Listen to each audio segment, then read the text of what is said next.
The Titans have put out their list. Well, some of it. We know a handful of GM candidates that the Titans are planning to interview. Plus, today we're going to talk to Aaron Schatz about where the Titans should go, the direction of their franchise, the draft, the quarterback position. We're going to have a great guest, great combo with him coming up. This is the Music City Audible. Let's get to it. Oh, welcome everyone to another episode of the Music City Audible podcast presented by Broadway Sports Media in partnership with 440 Sports. I'm Justin Graver. With me, as always, Justin Melo and Justin. We got a great episode today. We're going to talk about some of these GM candidates that the Titans have apparently requested interviews for, and we're also going to bring on Aaron Schatz. If you don't know Aaron Schatz, he's the former editor-in-chief of Football Outsiders. He created DVOA and DYAR and some other advanced statistics that are pretty commonly used and referenced around just the NFL conversation nowadays. So a very intelligent football mind. He's now at FTN Fantasy. Really excited to get his thoughts from, an objective outsider perspective, somebody who's not at all close to this team like we are, on where the Titans should go, what direction this franchise should take. Should they look at the quarterbacks in this draft? Should they look to trade down, punt, and look to move on for next year at a quarterback and just get a veteran bridge guy? We're going to talk to Aaron about what he thinks the Titans should do, how he thinks Brian Callahan's first season went as the head coach. But first, Justin, let's hit I'll Drink to That, presented by Sinkers Beverages. And what I'm drinking to is this list. It did not take long. Wednesday morning, the reports start trickling out. Titans have requested to interview this person. Titans have requested to interview this person. As of this recording, and by the time you listen to this, the list may be longer. But as of this recording, there are 6 candidates that the Titans have requested interviews for. Chiefs Assistant General Manager Mike Borgonzi. Browns Assistant General Manager and Vice President of Football Operations Kat Hickman. The Bills Director of Player Personnel Terrence Gray. Dolphins Senior Personnel Executive Reggie McKenzie. Bucks Assistant General Manager John Spytek. And Colts Assistant General Manager Ed Dodds. Now, I will be fully transparent and let you know that the only person on this list I've ever even heard of is Reggie McKenzie. And this is a list of people that come from different organizations, some of them more successful than others. Is there anyone that stands out you want to talk about first, Justin, or you want to just run through them one by one? Yeah, I'll talk about all of them. I'll start with the first report that came out, Mike Borgonzi. This is a guy, think of the Ben Johnson almost of general manager candidates. He has been in hot pursuit for many off seasons. And just like Ben Johnson, he has spurned a lot of that interest. Very happy to stick alongside Brett Veach and Patrick Mahomes and build a dynasty in Kansas City, winning multiple Super Bowls along the way. What I'm most interested in, to be honest with you, and what will really tell us a lot about this job, and if the league is on the same page as us regarding Amy Adams Strunk and the dysfunction and the GM's not actually going to be the GM because they've got to answer to Chad Brinker, we will learn a lot if Mike Borgonzi even interviews for this role or not. Obviously, really good news if he accepts their interest and has a conversation. Not so good news if he says, "Nah, I'm good. I don't want to interview." He was a front runner for the Commanders' job last year.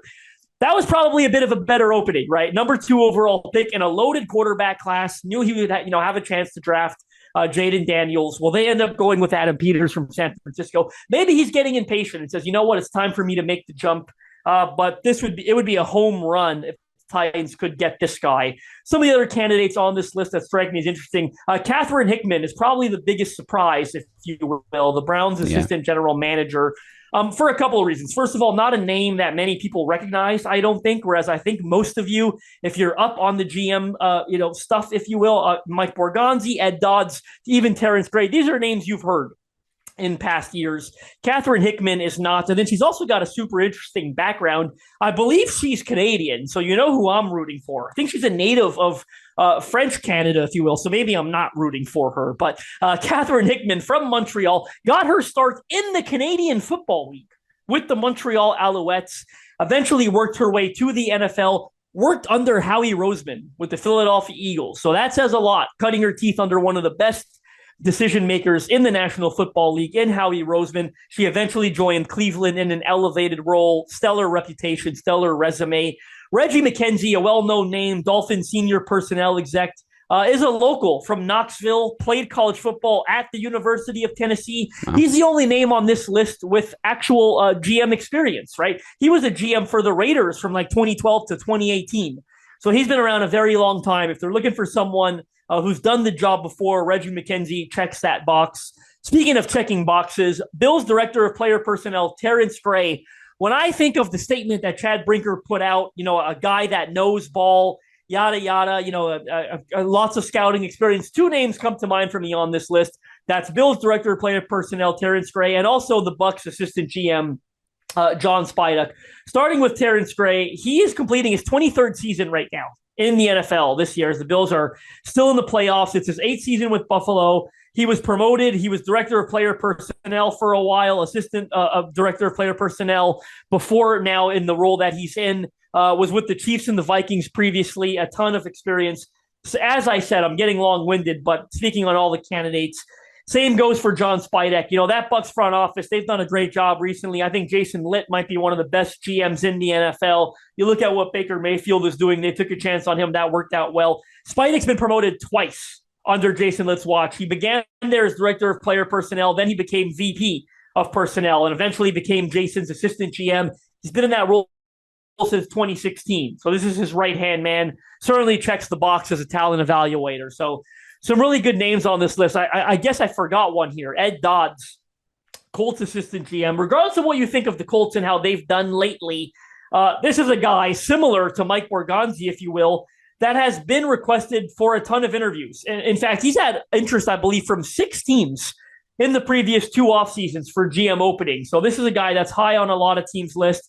He joined the Colts in 2017 as their VP of player personnel. He was a scout and senior personnel exec with the Seattle Seahawks previously. Remember what that reputation is in Seattle when he was there. John Schneider, Pete Carroll, they did a great job drafting that whole Legion of Boom era they had. They drafted and developed talent. That's what Tennessee's looking for. So this guy's got a stellar resume. He's with a division rival right now in the Colts, who, say what you will, they've drafted pretty okay. I don't think drafting has been their shortcoming. That offensive line that they built, really good. Quentin Nelson, Braden Smith, all guys they drafted. Josh Downs is a huge hit. Michael Pittman was like a second-round pick. Kenny Moore. So they've done a good job for the most part in the draft. So I'm just about out of breath here, but I ran through all 6 candidates. I think they've got some good ones on this list. Certainly, Mike Borgonzi, Terrence Gray, Ed Dodds are 3 that would probably sit atop my list if I was ranking them 1 to 6. But certainly, John Spidek and Catherine Hickman wouldn't be far behind as well. Yeah, I mean, again, I don't really know very much about any of these candidates, but I do think they all meet what Chad Brinker said on Tuesday, which was they want someone with a heavy college scouting background that can help put a draft board together and fill out the vision for building a full roster. And, I think some of these guys have experience in front offices that have drafted quarterbacks highly, even number 1 overall. And I think that'll help as well. So not much else to discuss with these until we actually have a candidate. And then we like a real candidate that we've announced a hire, and then we can dive in on their background specifically and learn more about how we think they're going to help the Titans. But for now, that'll do it for I'll Drink to That, presented by Sinkers Beverages, the premier wine, spirits, and beer store in East Nashville, serving the community since 1985. Their knowledgeable staff is proud to help you with large parties, themed events, or finding something unique for a special occasion. From birthday parties to milestone celebrations to everyday moments, Sinkers can help with the right drink for every occasion. And if you head to the sinkersbeverages.com website or check the link in this podcast description, you can join the In Crowd. In-crowd members get access to allocated wines and spirits, exclusive events, early access to barrel releases, and more. All right, Justin, without further ado, let's welcome in our guest now, Aaron Schatz. As I said, he's at FTN Fantasy now, the creator of DVOA, DYAR, Adjusted Line Yard, so many advanced metrics that we use to talk about football every day. Aaron, thanks for joining us. How's it going today? Hey, it's good. I'm ready for the playoffs. So unfortunately, you guys aren't, but it is that time. So, lots of football to talk about. Yeah, no doubt about it. I want to start by talking about where the season the Titans just had, and then we'll look forward a little bit. From your estimation, and your immense knowledge of just football itself, the way the Titans offense ran under Brian Callahan, there were a lot of people taking away the encouraging signs, like, oh, there's a lot of things schemed open, but the quarterback's not hitting it. And then there's the other side that's like, it's a pretty sloppy team. They're near the top of the league in penalties. They're not scoring many more points than they were under the last regime.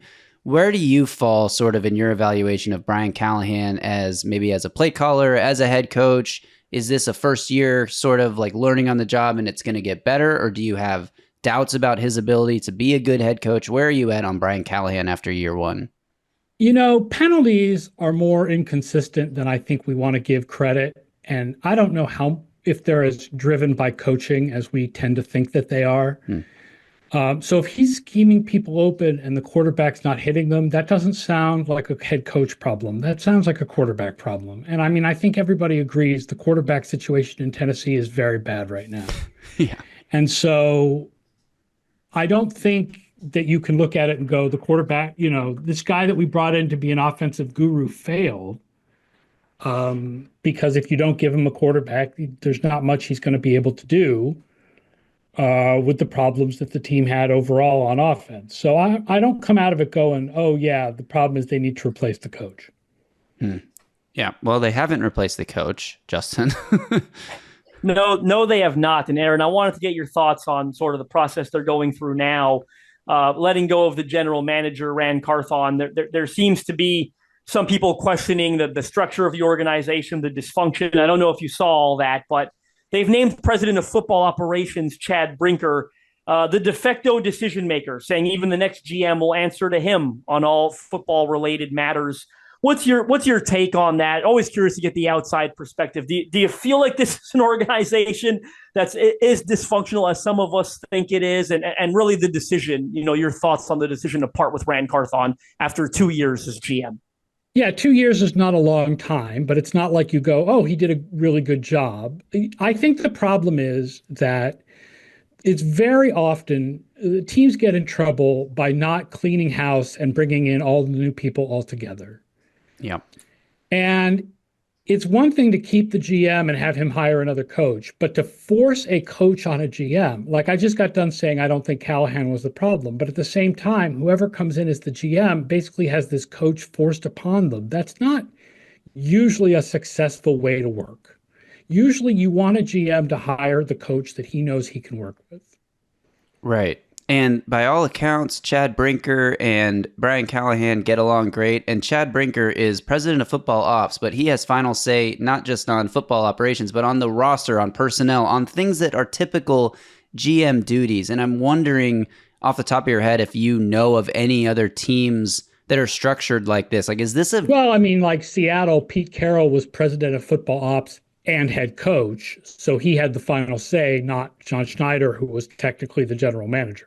Right. I mean, if he's de facto GM, it doesn't really matter what his title is. Yeah, agreed. But are there a lot of like three-headed front offices around the league that have sort of this president who's above the GM and the head coach? No. And then, so this is a unique structure the Titans are going forward with here in Tennessee. Yeah, but essentially it sounds like the general manager will actually be the assistant general manager and the president will be the general manager. And that, everybody has a different title, but people know how that works. So I don't think that's a big deal. Do you think that is a potential turnoff to any candidates who the Titans may be interested in we're going to call you our GM, but your actual duties will be more that of an assistant GM. And yes. Maybe this is just a step on a ladder for you and you're only going to be here for a few years if you're great. Like, you think that could turn off some candidates? Yes. I mean, if you want to be a GM and the GM position is not really GM, then you don't necessarily want that position because you want to be a GM. Right. Yeah, it'll be interesting to see because they're reaching out to some high-level candidates, Aaron. Like, I don't know if you saw some of the news today, but like Mike Borgonzi, assistant with the Chiefs, Ed Dodds, assistant with the Colts. Like, these guys have had interest in recent years and spurned some of it. So be interesting to monitor if those guys even take the interview in Tennessee. Yeah, I mean, if I wanted to run an organization, I would not want someone above me who actually ran the organization. Right. Is it if you're in these guys' position and women's position, because one of the candidates is the Cleveland Browns assistant GM, who's a woman. Do you wait a year? Because there's only 2 openings right now. You got the Jets and the Titans for the GM position, and the Jets GM position feels like more of an actual GM position. Is it a situation where it's like there's 32 of these jobs in the world, and this one may not be the best situation, but I want to make this move now? Or do you just say, you know what, somebody's going to get fired next year, I'm just going to wait it out? I do not know how to answer that. It's different for each person and sort of what their career path is. I don't really know an answer to that question. Yeah, that's fair. Out of the 2 openings, Aaron, it's funny, like as bad as the Titans one is, do you think it still might be better than the Jets one and having to answer to Woody Johnson? I feel like the Jets one still comes with more power, but yeah, you do wonder about some of the rumors that are going on about the Jets front office. Um, I probably would still rather have the general manager job that's a general manager job, that really is a general manager job, but rather than having to come in and work under someone that I didn't know. But I do think people consider the ownership better in Tennessee. Interesting. That's a positive sign. Titans fans, there you go. I want to transition here and talk about more looking ahead here, because you mentioned it. The Titans had one of the worst quarterback situations in the NFL last season. How do you think any team, especially the Titans, should go about addressing that position this offseason? As you look at the draft class, and a lot of the experts are saying it's not a very strong draft class. Is this a situation where you have the number one pick, you take a swing on a quarterback because you need a quarterback? Or do you maybe look to trade down and just sign sort of a veteran bridge type of guy? How would you approach the QB position? I think if you have the number one pick and you need a quarterback, you take a quarterback.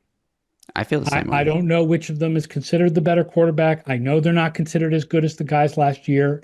The value of the quarterback position is so much important than the other positions that if you have a shot to take an early quarterback, you take the early quarterback. If you have, that's what they need, and they have the number one pick, then that's what they should do.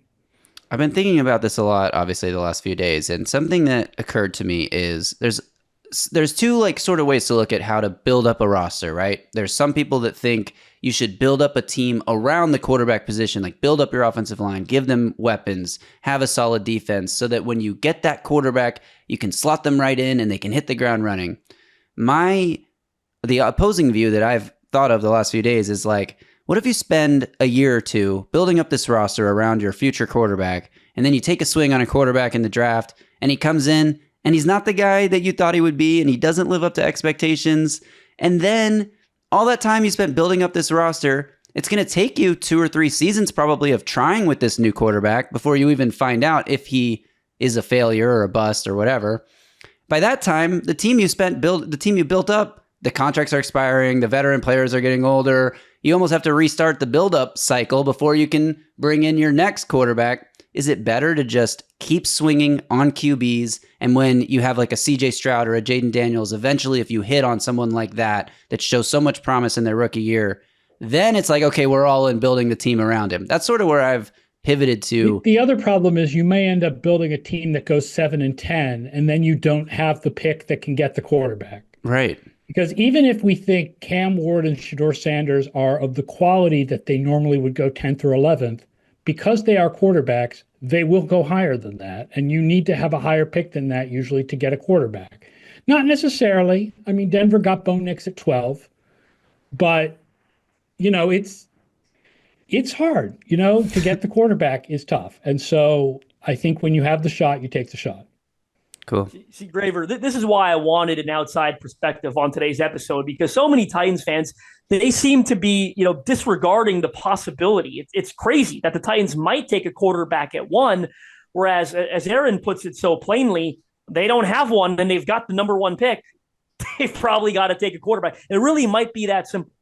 I'll tell you the feeling in New England, which is this is a team that needs almost everything. That's where I live, right? It's a team that needs almost everything. But they feel like they have the quarterback. And that brings optimism. That brings a lot more optimism than building a team that doesn't have a quarterback and then being like, all right, our bridge quarterback got us to 7-10, but let's, slot something in here. You could get lucky and be the Vikings, certainly, but it doesn't happen all the time. Right. And like Aaron said, Graver, these bridge quarterbacks, they could be discussing a Kirk Cousins, a Derek Carr, who's the other one that's going to be an Aaron Rodgers who might be available. There's a good chance those guys do get you to 6 or 7 wins next season. Those are the type, that's what they've done most of their career, and that's what bringing in Derek Carr, certainly. Just average Aaron level quarterback play. Aaron Rodgers' nightmare is that people are discussing him as a bridge quarterback. Agreed. That would be the worst of their options. But he seemed to hint on the McAfee show, Nashville's really nice, yada yada, wink wink, and it's that's the worst thing they could do. But certainly a Carr, a Cousins, that probably get you to 7-8 wins next year, and you're missing. And in this class too, like Aaron said, It's not like this is the quarterbacks aren't great. I think this is a phenomenal class everywhere else. Certainly at number one, you might be passing on a great talent like a Travis Hunter, but this is not a class where you're passing on a bunch of, Aaron Donalds, that legendary class to take a quarterback. If they need one, they might just have to take it. And you also, when you think about trading down, in order to trade down, you need someone that's willing to trade up. And almost every team that's ever traded up to number one overall has done it for a quarterback position. So the Titans don't need a quarterback any more or less than the Giants and the Raiders and any team that could be trading up. So if one of those teams is willing to trade up, then you almost have to reassess your entire thought process. Like, if we were willing to pass on one of these quarterbacks, but that team is willing to come take a quarterback, what are we missing? Are we missing something massive with this guy? Should we be reevaluating our entire decision to want to trade down? That just creates a endless loop in my head where it's like, in order to trade down, you need a team that wants to trade up. But if a team wants to trade up, shouldn't you want to stay at one and take the quarterback yourself? Yeah, the argument is you add a lot of assets by trading down, but the problem is the thing that's worth more than the assets is the quarterback, right? That's analytics says you should always trade down unless it's for a quarterback. Interesting. And like Aaron just said, it's interesting. Something I hadn't thought of, like the New England Patriots, we're talking about right now how desirable that job is for a head coach, right? Like, they're going to land Mike Vrabel. They're going to land Ben Johnson, one of the two best candidates this cycle. That roster is terrible. Why are they going to land one of those guys? They honestly have like 3 guys. Yeah. And why are they going to land one of those coaches? Because they've got Drake May.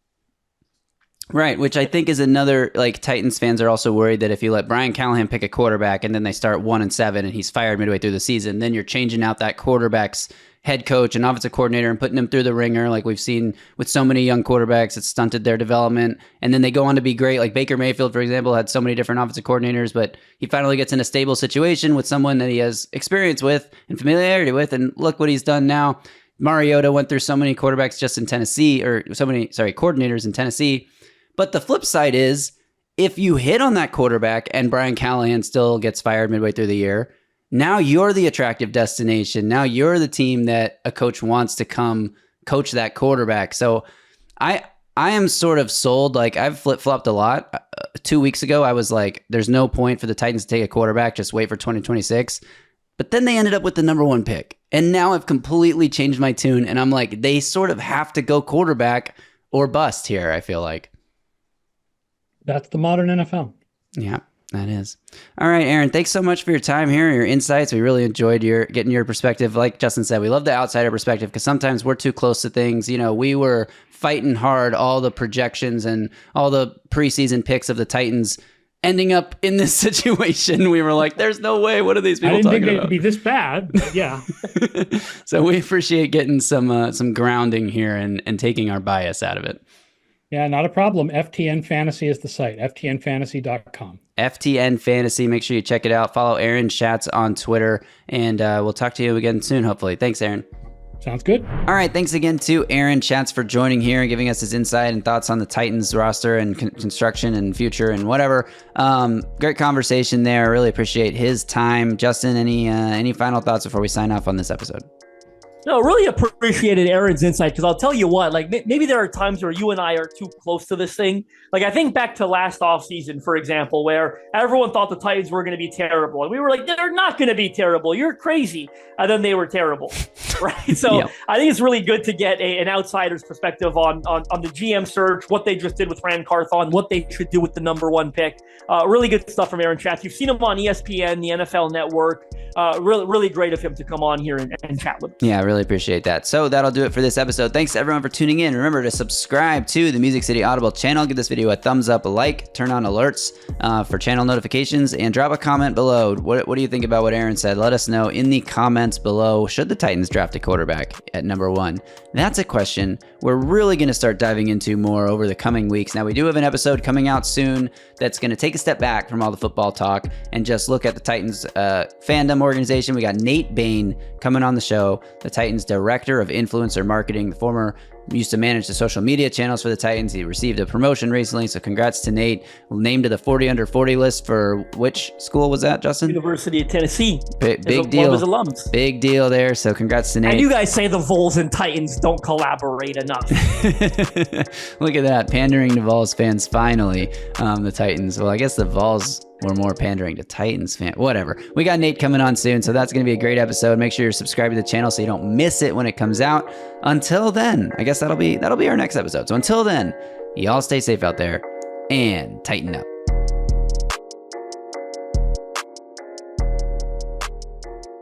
A Broadway sports media production.